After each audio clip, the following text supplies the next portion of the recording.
Okay, what's happening, world? This is Living Word, brought to you by David S. Today's been a long day, but I'm grateful to God He got me through it. And I'll be able to come back here and kick it with you guys for a couple minutes before my night is up. I just happen to be reading in the book of Ezekiel, Ezekiel 33, chapter 1 through 9. I just want to be able to drop this gem on you before I lay down tonight.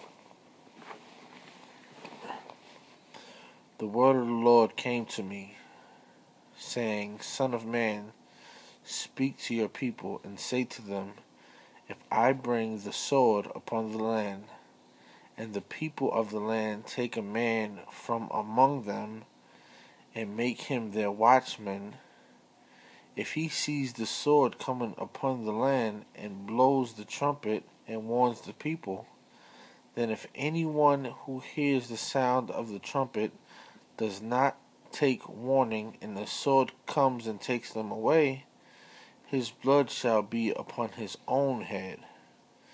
He heard the sound of the trumpet, and did not take warning.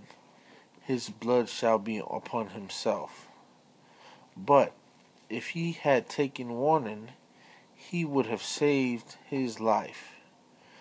But if the watchman sees the sword coming down, and does not blow the trumpet, so the people are not warned, and the sword comes and takes any of them away, that person is taken away in his own iniquity, but his blood I will require at the watchman's hand. So, you, son of man, I have made a watchman for the house of Israel. Whenever you hear a word from my mouth, you shall give them warning from me. I say to the wicked, O wicked one, you shall surely die, and do not speak to warn the wicked to turn away from his way, that the wicked person shall die in his iniquity, but his blood I will require at your hand. But if you warn the wicked to turn from his way, and he does not turn from his way, that person shall surely die in his iniquity, but you would have delivered your own soul. Wow, this is so dope. This is a very it's a loaded scripture, or a couple of verses.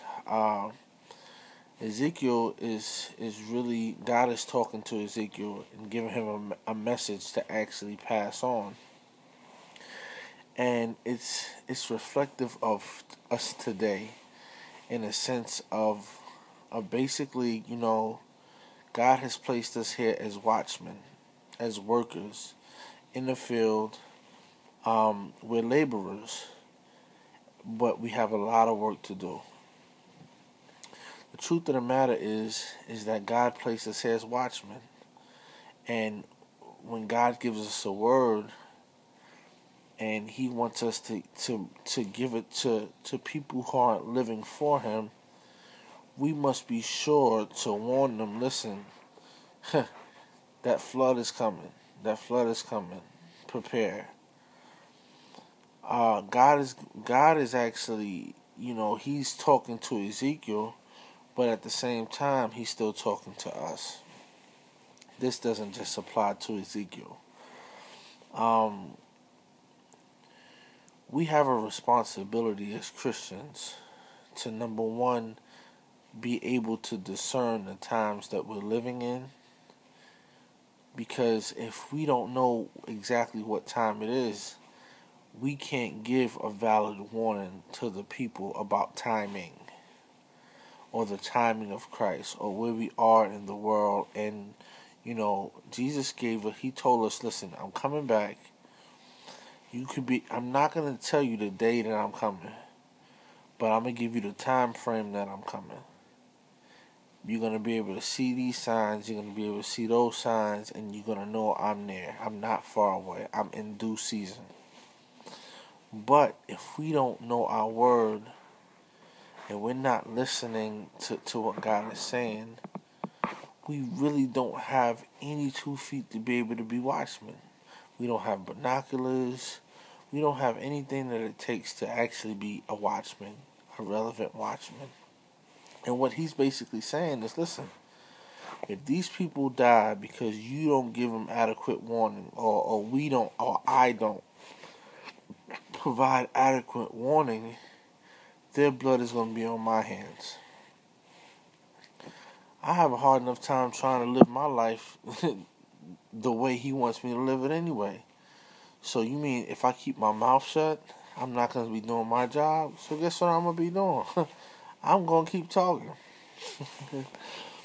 But seriously, I thought that this was a pretty good, a pretty interesting couple verses. But that's what it is. Up until next time, Living Word brought to you by David S. Have a good night. Later.